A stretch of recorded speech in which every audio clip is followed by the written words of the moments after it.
نحمده ونصلي على رسوله الكريم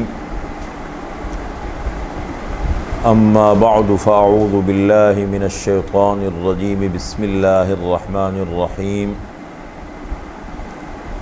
يا أيها الذين آمنوا كتب عليكم الصيام كما كتب على الذين من قبلكم لعلكم تتقون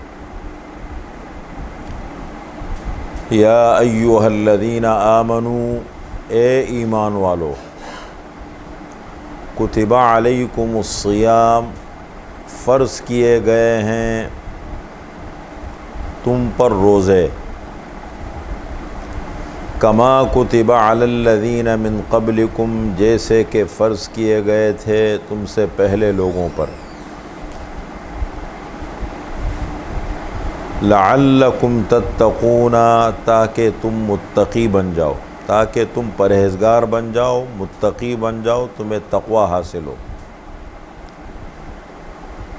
رمضان المبارک کا مہینہ اللہ تعالیٰ کے فضل و کرم سے بالکل قریب آ چکا ہے اور کچھ ہی دن باقی ہے رمضان میں۔ برکتوں کا مہینہ ہے، رحمتوں کا مہینہ ہے۔ اللہ تعالیٰ نے مسلمانوں کی تربیت کے لیے بہترین قسم کا سلسلہ رکھا ہے۔ اللہ نے ہمیں اس دنیا میں بھیجا ہے آخرت کی تیاری کے لیے۔ اصل زندگی آخرت کی زندگی ہے اور یہ دنیا اس کی تیاری کی جگہ ہے۔ الدنیا مزرعۃ الآخرہ، دنیا آخرت کی کھیتی ہے۔ اور اللہ تعالیٰ نے انسان کو بنایا ہے، پھر اس دنیا میں بسایا ہے اور پھر اسے اپنے احکام کا پابند بنایا ہے، شریعت کا مکلف بنایا ہے۔ اور اللہ نے انسان کی تربیت کے لیے انبیاء کرام علیہم الصلاۃ کا سلسلہ جاری فرمایا۔ پھر اللہ تعالیٰ نے اپنی شریعتیں اتاری، اپنا قانون اتارا۔ ان سلسلوں میں سے ایک اہم سلسلہ رمضان المبارک کے روزے ہیں۔ جیسے کہ قرآن کریم میں اللہ ذکر فرماتے ہیں کہ تم پر روزے فرض کیے گئے ہیں کما کتب علی الذین من قبلکم، جیسا کہ تم سے پہلے لوگوں پہ فرض کیے گئے تھے۔ پہلی امتوں میں بھی روزے رہے ہیں، کیفیت الگ رہی۔ ہمارے ہاں رمضان المبارک کا مہینہ اللہ نے ہمیں دے دیا ہے تو لیکن روزے ہر امت میں تقریباً ہر نبی کے امت میں رہے ہیں۔ جیسے نماز رہی ہے ایسے رمضان المبارک کے روزے بھی رہے ہیں۔ روزہ ہر مسلمان عاقل بالغ مرد اور عورت کے اوپر فرض ہے، جہاں کہیں بھی دنیا میں مسلمان ہے۔ فمن شہد منکم الشہر فلیصم، جو تم میں سے رمضان المبارک کا مہینہ پائے وہ رمضان کے روزے رکھے۔ اب روزہ کس کو کہتے ہیں؟ صبح صادق سے لے کر کے غروب آفتاب تک، صبح صادق سے غروب آفتاب تک تین چیزوں سے رکنے کا نام روزہ ہے، کھانا پینا اور اپنی جائز خواہش پوری کرنا، اس کا نام ہے روزہ۔ اور اس روزے کا مقصد کیا ہے؟ اللہ کیا چاہتے ہیں ہمارے اوپر روزے اللہ نے کیوں فرض کیے؟ کھاؤ مت، پیو مت، اپنی جائز خواہش پوری مت کرو۔ لعلکم تتقون، روزے کا مقصد یہ ہے تاکہ تمہیں تقوی حاصل ہو، تمہیں تقوی ملے۔ اب یہ تقوی کی کیا چیز ہے؟ اسلامی تعلیمات کا نچوڑ اور خلاصہ تقوی ہے۔ کثرت تقوی، تقوی مطلوب ہے، کثرت عبادت مطلوب نہیں ہے۔ اصل مقصود ہے تقوی، مقصد یہ ہے۔ عبادت اس کے حصول کا ایک ذریعہ ہے، جیسے روزہ ایک عبادت ہے، لیکن مقصد اس کا کیا بتایا؟ لعلکم تتقون، تاکہ تمہیں تقوی حاصل ہو۔ تو اب یہ تقوی کیا چیز ہے؟ ہم قرآن کریم میں بار بار دیکھتے ہیں اللہ نے جگہ جگہ پر تقوی کا ذکر فرمایا۔ وَمَن يَتَّقِ اللَّهَ يَجْعَل لَّهُ مَخْرَجًا، حساس موقع پہ اللہ نے ذکر فرمایا۔ سورۃ الطلاق کے اندر میاں بیوی کے جھگڑے کے موقع پر وَمَن يَتَّقِ اللَّهَ يَجْعَل لَّهُ مَخْرَجًا، جو تقوی اختیار کرے گا اللہ ہر مشکل میں آسانی کا راستہ پیدا فرما دیں گے۔ وَيَرْزُقْهُ مِنْ حَيْثُ لَا يَحْتَسِبُ، اللہ تعالیٰ رزق میں برکت عطا فرما دیں گے۔ وَمَن يَتَّقِ اللَّهَ يَجْعَل لَّهُ مِنْ أَمْرِهِ يُسْرًا، جو تقوی اختیار کرے گا اللہ ہر کام کو اس کے لیے آسان کر دیں گے۔ وَيُكَفِّرْ عَنْهُ سَيِّئَاتِهِ، تقوی اختیار کرے گا اللہ گناہوں کو مٹا دیں گے۔ وَيُعْظِمْ لَهُ أَجْرًا، اللہ اجر کو بڑھا دیں گے۔ چھوٹا کام کرے گا اللہ تعالیٰ اس میں برکت ڈال دیں گے، کام کم ہوگا لیکن برکت والا ہوگا، اجر کو اللہ بڑھا دیں گے۔ تو یہ تقوی کے جگہ جگہ پر قرآن کریم میں تقوی کا ذکر ہے، جنگ کے موقع پر، حساس موقعوں پر۔ پھر ہم رسول اللہ صلی اللہ علیہ وسلم کی زندگی کو دیکھتے ہیں، پڑھتے ہیں، تو آپ صلی اللہ علیہ وسلم کی زندگی میں بھی حساس مواقع پر تقوی کا بڑا حکم ہے۔ جب بھی آپ صلی اللہ علیہ وسلم کوئی اہم موقع آتا ہے، لشکر روانہ فرماتے ہیں، کوئی اختلاف جھگڑے کا موقع ہے، تقوی کی تاکید فرماتے ہیں۔ تو یہ تقوی ہے کیا؟ تین چیزیں ہیں۔ دیکھیں، ایک ہے تقوی کا معنی، ایک ہے تقوی کا مفہوم، تقوی سے مراد کیا ہے۔ ایک تقوی کا معنی ہے لغوی معنی، ایک تقوی سے مراد ہے، اور ایک تقوی کے درجات ہیں۔ تو تقوی کے معنی ہے بچنا، ڈرنا، اللہ کی نافرمانی سے بچنا اور اللہ کے عذاب سے ڈرنا، اللہ کی پکڑ سے ڈرنا۔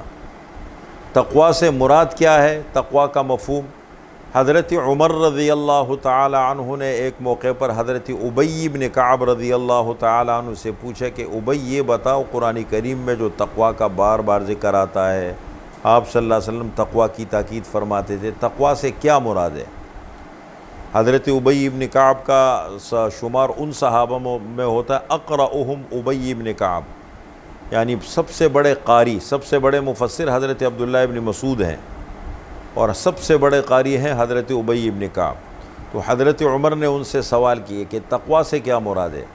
تو حضرت ابی بن کعب نے فرمایا، امیر المؤمنین کبھی ایسے راستے سے گزر ہوا آپ کا جہاں کانٹے ہوں، کانٹے دار راستہ ہو؟ فرمایا ہاں گزرا ہوں۔ تو فرمایا آپ نے کیا کیا وہاں پر؟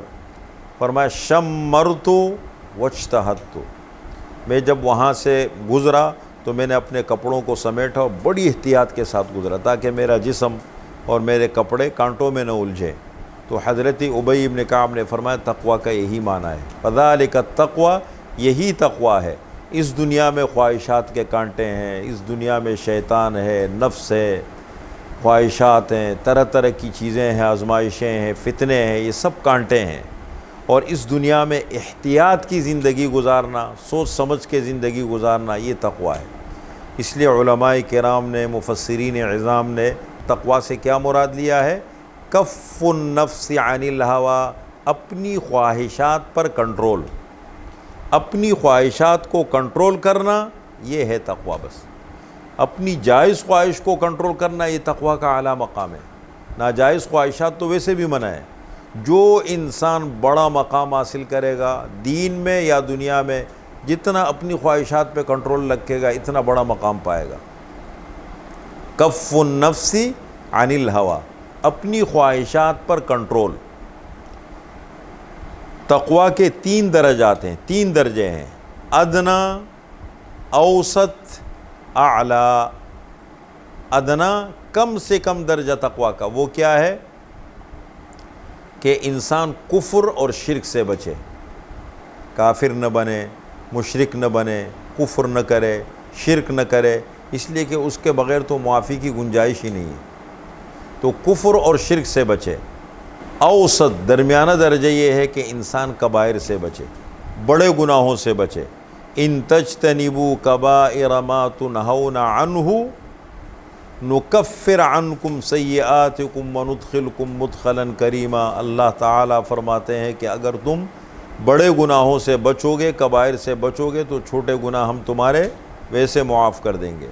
تو بڑے گناہوں سے بچنا، کبائر سے بچنا، یہ تقوی کا اوسط درجہ ہے۔ اگر خدا نخواستہ گناہ ہو جائے، انسان ہے، دنیا ہے، ماحول ہے، گناہ ہوتے رہتے ہیں، تو اس پر توبہ کرے، جس پر ہم گفتگو کریں گے۔ توبہ کا معنی اور مفہوم اگلی نشست میں انشاءاللہ اس پر بھی گفتگو کریں گے کہ توبے سے کیا مراد ہے، استغفار توبہ کا کیا مطلب ہے، بتائیں گے آپ کو۔